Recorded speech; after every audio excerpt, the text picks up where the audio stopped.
Is There Two-Player? I'm Jared. I'm Devin. So, Devin, I wanted to talk a little bit about why core games fail on mobile devices.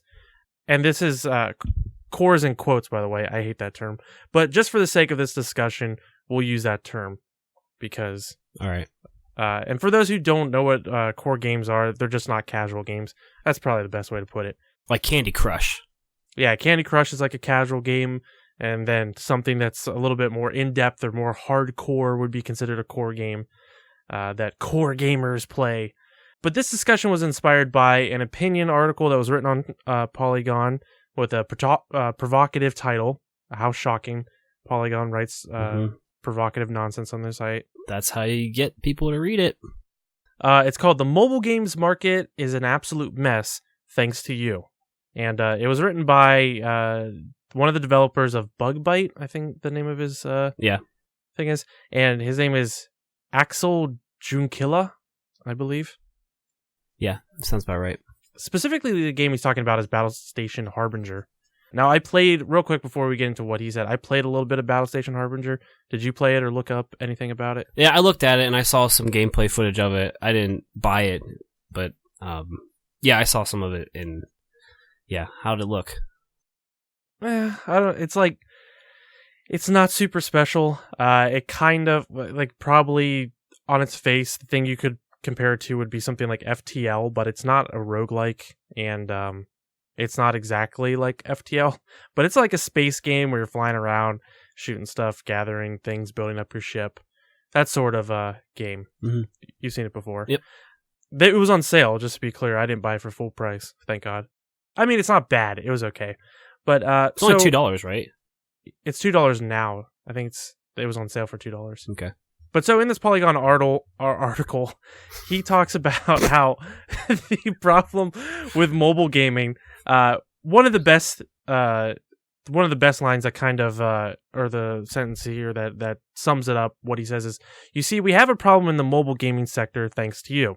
You would rather buy a pumpkin spice latte a few times a week and enjoy it for a few minutes than buy a game that you can play as long as you would like. Oh, I loved when I read that. Yeah, it's like a direct shot to like all of us who play games. Why is he being such a jerk about it? He constantly brings up this whole latte thing, like because his game's cheap. I get it; it's cheaper than a latte, but he's constantly bringing that up. Like, you would rather drink a latte than play our game.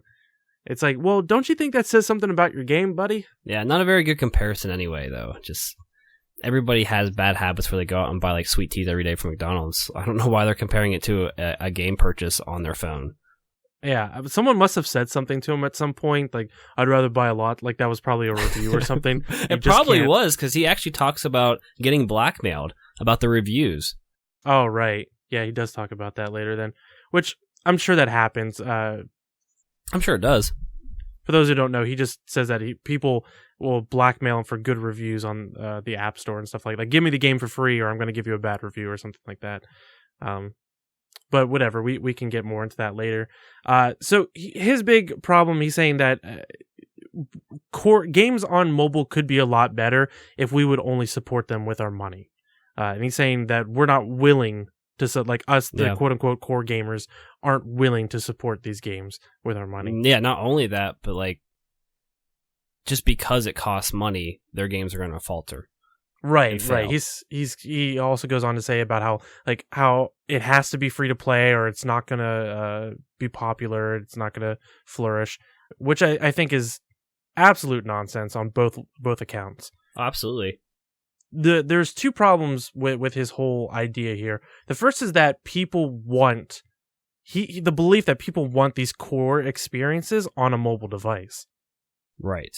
The idea that, like, look at something like the PS Vita. The reason the PS Vita it hasn't done incredibly well, or the PSP or anything like that, is because people were constantly trying to take these large-scale games that you play on a console or on a PC and put them down into a little handheld. It's like, I don't want to play a first-person shooter on the Vita. It doesn't feel right. It doesn't play right.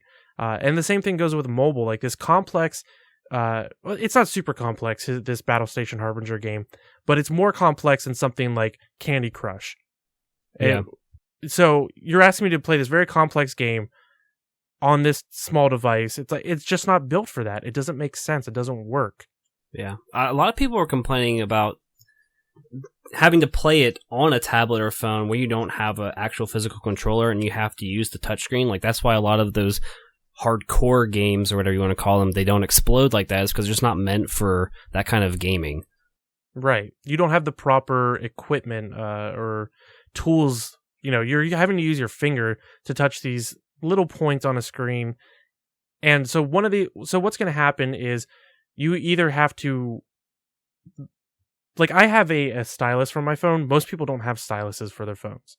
So playing with a stylus allows me to play some of those more complex games better. But if I try to do it with my finger, it's almost impossible. So the developer is going to have to make sacrifices. They can't really bring a true full game or the full experience of a core game to a mobile device because of that. You're going to have to make sacrifices because you got fat fingers and you're trying to touch this little tiny screen area. It's just, you're going to hit multiple things. You can't be super precise. So you have to make sacrifices. So it's not going to work in that sense. You really can't make a true core experience on a mobile device in that way.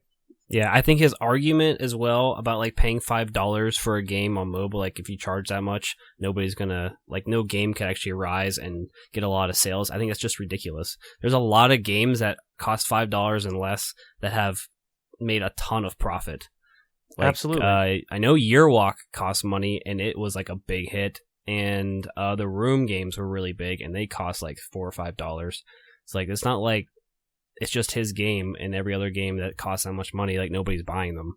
Right. Monument Valley, that was developed specifically for mobile devices, works incredibly well with mobile devices. I don't remember how much it was, but you had to pay for that. The Hitman Go and Lara Croft Go games, both incredibly great games, and you had to pay for those. So yeah, the idea that it's anything to do with price is absolute nonsense. He's just angry that his game isn't selling well. Yeah, I think he's under the illusion that people want to play those type of games on mobile devices, and I just don't think they do. I don't think anyone really is looking for that experience on a mobile device. Not just because it's also a watered down experience, but also it's not super convenient. It's nice to pull out your phone, play a little, like, you know, a match 3 game like Candy Crush or something like that. You know, bang out a few levels or whatever, a few turns, and then just put it back in your pocket and go on with your day. No one's like sitting down and it's like, all right, I want to sit here and I want to work on my spaceship and, you know, explore the galaxy for 3 hours. Who's asking for that? I do know some people who are really into games like Clash of Clans, and that they would actually pull out their phone and they could sit there for hours and play that game. Now, that's a whole different kind of game because that is a free-to-play game, right? And they have to pay for their upgrades and things like that. But there are some people out there who want to do that, and I feel like those people would probably buy your game and try it out. But it's just, this particular game I don't think is just good for mobile. I just don't think it is. He's in a mobile industry, which I can imagine would be hard to develop games for. Maybe he should get out of the mobile industry. Maybe work for other type of games. I know he's porting this one to PC, isn't he? Right, which is funny. There's a Kickstarter, and I looked into it a little bit, and he was talking about expanding a lot of the features that are on this game and bringing in a lot of things that weren't available on the mobile market. It's like, you just answered your own problem, your own question yourself. It's like, why do these games fail? That's exactly why. If your game was good enough to be on the PC the way it was, then you wouldn't have to change all these things and add all these extra features into it. He then goes on to say, he said he goes into a section where he talks about how this can change. He needs like the majority of us gamers who play mobile games to change our thoughts, basically. Well, he says, remember when you would fork over $40 for Zelda or Pokemon games on Game Boy? Imagine the amazing games we could play on our phones if we paid developers enough to create them. Of course, throughout this article, he constantly is pimping his game. He's like, one such game that you can support is Battlestation. Yeah. Look, when we played Zelda or Pokemon on Game Boy, it's different. First off, Zelda was a known quantity at that point. It was an incredible game. Yeah. Also, we're incredible game series. Also, we're playing with physical buttons.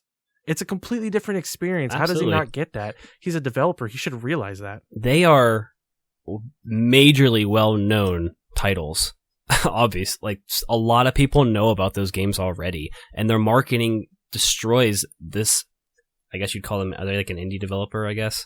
Yeah. This little indie developer mobile game company. So, like, of course, like, they can reach so many more people. You're, like, just starting out. that's not even fair to compare it that way either. Right. And I mean, they've done a few games before this, but okay, the name Battlestation Harbinger is It's great. yeah, it's one of the most generic names. It just sounds like anything else. You might as well put like Reckoning behind it or something. No, I don't even know what you're saying. It's just like noise when you hear names like that. Also, the icon is super generic. It's just like a spaceship. Okay. So it's nothing that stands out, nothing that's interesting. I think the reality is when you're making mobile games, you have to make for the platform. Instead of trying to, this is like a developer who doesn't understand. Like going back to the Vita, don't try to shoe in these type of games into systems that just don't work. That they just aren't built for that type of experience. Yeah, they just don't work on mobile. He wants to create like a game of like his dreams, he wants to create something specific. He's just not tailoring it to the right platform. Right. And that's why, again, like the larger discussion of why core games fail on mobile devices, I think is because of that, largely because of the controls. Mm-hmm. There's not a lot you can do with that. If there was a way to get around that, like I said, if everyone had a stylus, that would be a little bit different, because I can get down there and get pretty accurate with some of these games that I've played on mobile. But you just can't get around that. Yeah. There's no possible way. And games like Clash of Clans, they are getting pretty specific. They are a little bit more complex, I should say, but they optimize it well for the touchscreen. So I think there's, and I when it is free to play, there is more of an incentive to try it out. I'm willing to try it out. If his game's, I think, normally $4. I'm not willing to try a game for $4. I'm willing to drink a latte that I know I like rather than spend $4 on a game that I could play forever. I think a better thing that developers could start doing would be what Nintendo started doing on the 3DS. They have a couple games where it's called free to start. Mm-hmm. So you start playing a little bit of it, and then you get to a certain point. It's like, hey, if you want to keep playing, purchase the whole game. Here it is. Yeah, you could easily implement something like. Well, I shouldn't say that. I don't know, but if you can easily implement it, they should implement it, because that's a much better thing. It's free to start. You can play maybe 30 minutes. You can play or to a certain level or something like that, and then give us a choice to then upgrade. Don't act like the issue is that we buy lattes or things that we like and we're not wasting our money. Like, I could spend $4 on something I know I like, or just spend $4 on something I have no idea if I like. It's unreasonable to ask that. Yeah, and he actually specifically talks about that and how people don't do what you were just saying. He actually says, throw out a game with one free episode and the rest to unlock for $5 and you will have a problem on your hands. This model, one that many old school players find very fair, a try before you buy, is not a model that works well these days. Users see a $5 price tag for more content and they quit the game and go back to sipping their lattes. I'm not sure if that's true. Yeah, I've never really heard any reports from many developers about that. And me personally, I'm completely fine with being able to get the first episode for free, and if I'm into it, I'll certainly pay $5 to unlock the rest of the game. Yeah, absolutely. And I think his feelings on that are probably anecdotal, because he probably has either it happened to them, they tried this before, or they have friends who it happened to. And you know what? Maybe they just didn't make a good game. Maybe that's the problem. Maybe. Yeah. There's also other ways you can get around this issue. If you want to charge $5 for a game, there is a way, especially I know on the App Store you can do this. So for iOS devices, you can just make a demo of it and have it a separate download. And so they can try a demo, and if they want it, just delete the demo and just download the game. Or it could be in the actual demo. It'd be like, hey, you want to buy this game? After you're done with the demo, just click here, and it just takes you to the App Store and you buy it.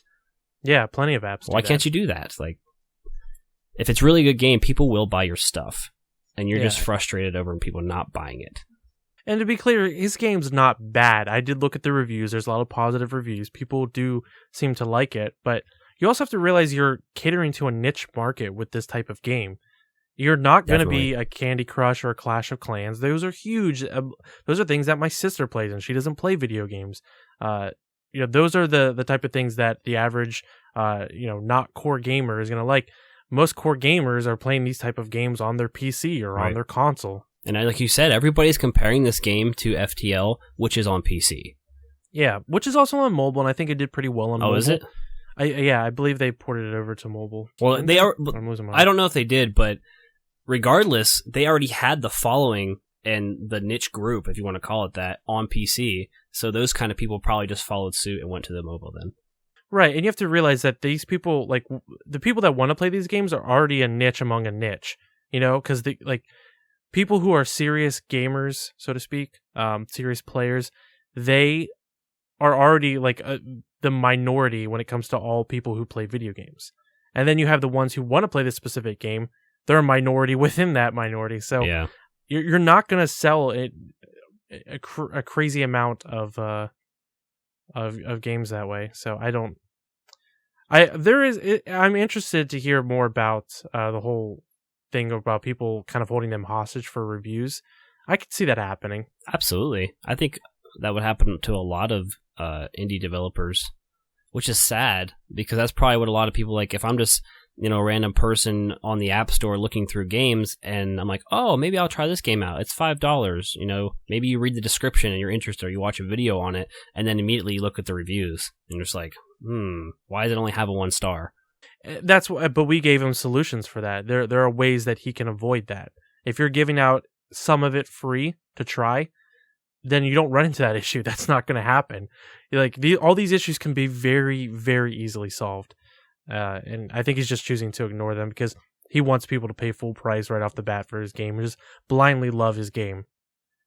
Which I can understand. You're putting your heart and soul into this game, and it's it takes years to make, maybe, but you got to be realistic about it. It's not everyone else's fault.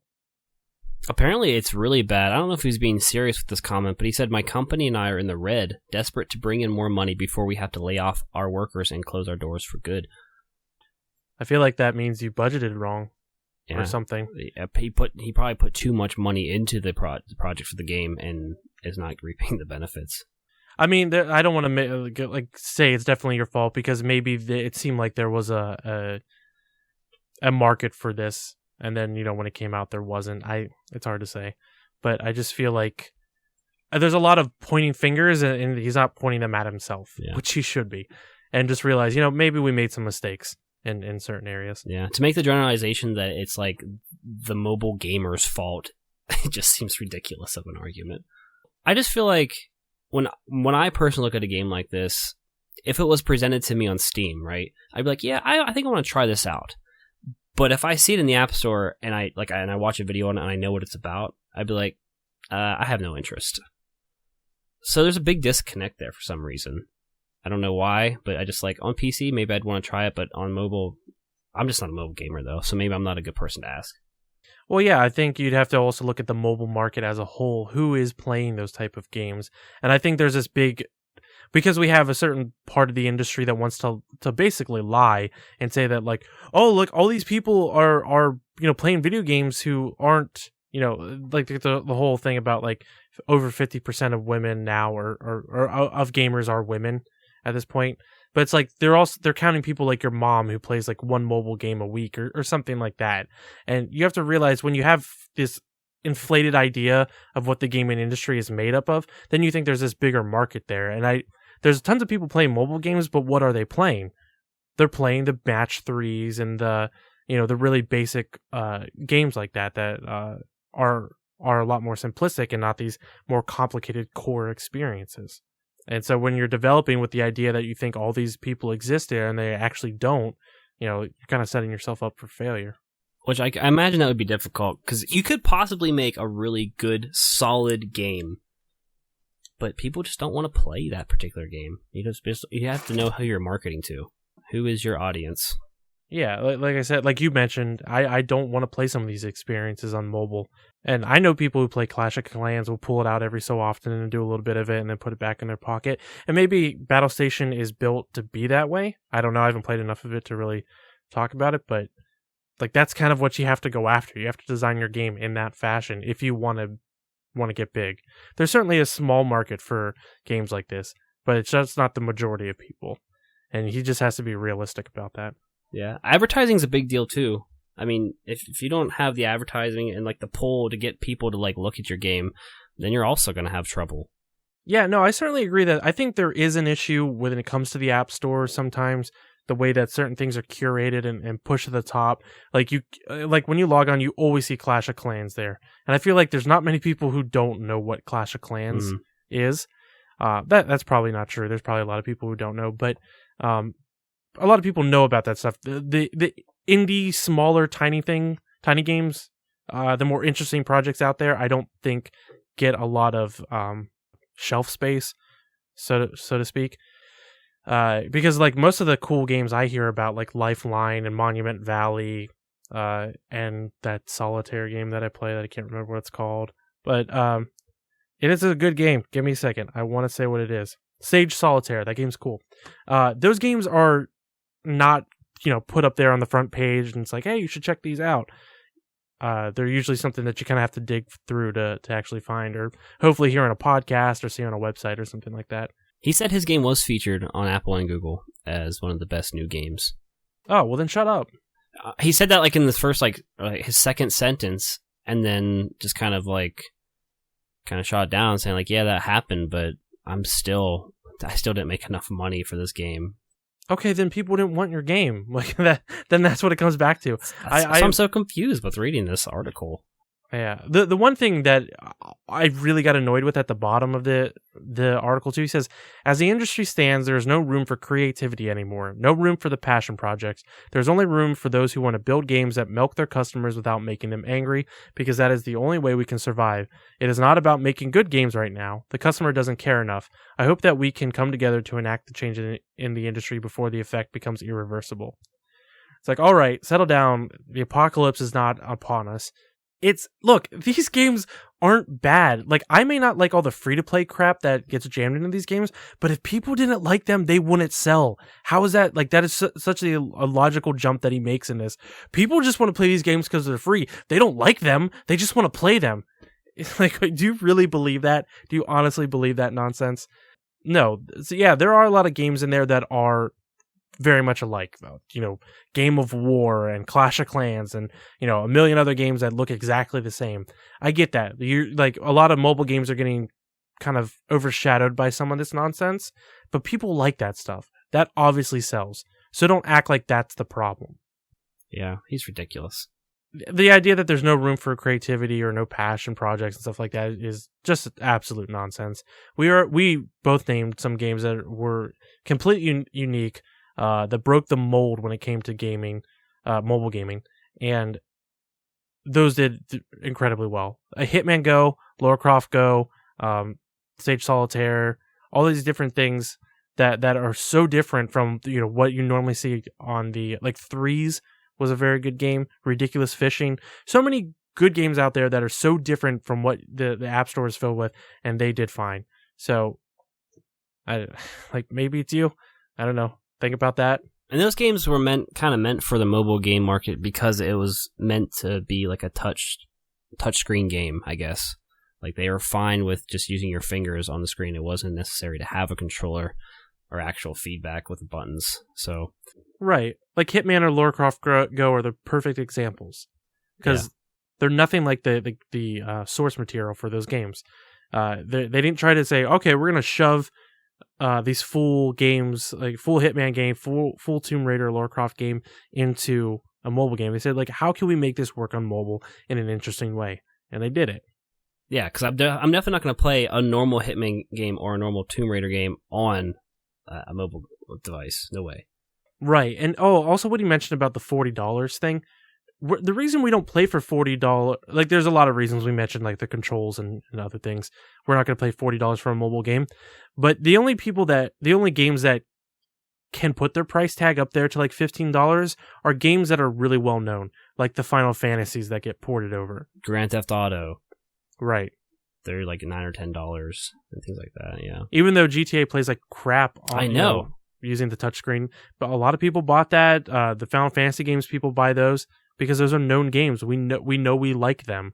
We're not really taking a risk in that sense, other than the controls. Which is crazy. It's exactly what you're saying. They're well known. That's the whole point. I went out and I bought GTA 3 and Vice City on my iPad, and of course, I kind of regret it, but like it's just like, oh man, but I love those games, and so like I got them on there, and I play with it every once in a while. I'm like, well, okay, you have to put your finger on there, and a virtual analog stick comes up, and you can move that around. It's just kind of ridiculous, but I guess for some people, you could buy a controller and connect it to some tablets. So, but then again, that's even smaller of a market. Even then, you're defeating the purpose. Yeah, you might as well just go to an actual console or a PC. Right.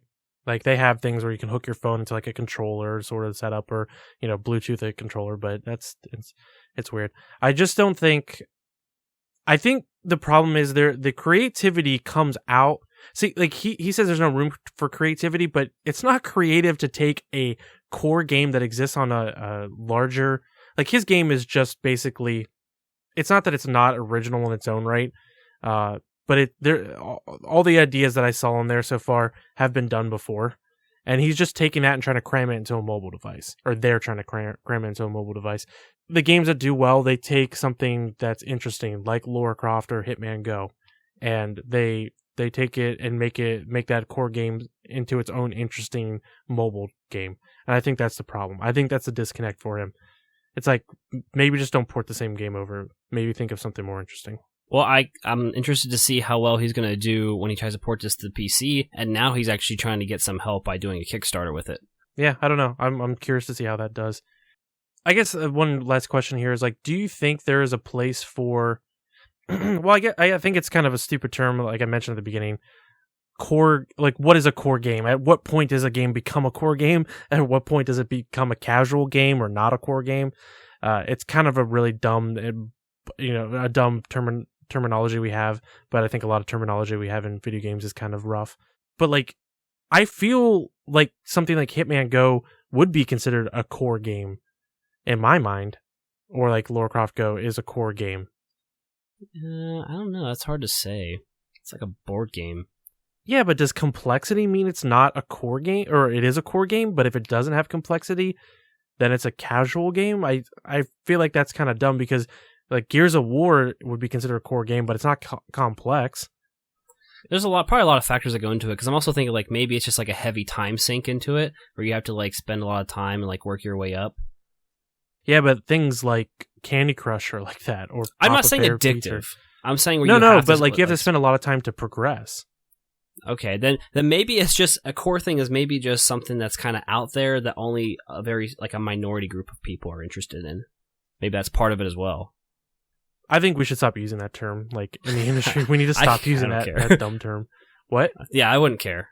Yeah, no, I'm not saying for you and me. I'm saying like in the industry, we need to stop using core and casual. It's sometimes okay to describe things as a casual game, I guess, but I think core is such a dumb term to use. At some point, I feel like there are like some clear black and white core games, casual games, but then you have like this gray area, and we just kind of just know like if I say a game, you could probably tell me which one it is. You know what I mean? But to actually define it would be something different and hard to do. Yeah, sure. No, I get what you're saying, because I certainly wouldn't say Battlestation Harbinger is a casual game. Well, let's wrap this up. I mean, good 30 minutes in, good discussion. Goodbye. Goodbye. Let us know what you think about casual gaming, core gaming. What you think about this whole Battlestation Harbinger nonsense. Play it. Give it a bad review. Blackmail him. Blackmail him. Hold him for ransom and tell him you won't give him a good review unless you get the game for free. I wonder if he ever gave in to that. I don't know. Try it out and let us know what happens. I feel like they just kind of like, guys, can you please stop? Guys, stop, please. I never heard of that before, so that's like, he shouldn't put that out there. Other people will start doing that to other people. Yeah, you get ideas into your head. All right, ideas in our head. Is there 2-player? Is a 2-player the end? I'm Devin. I'm Devin as well.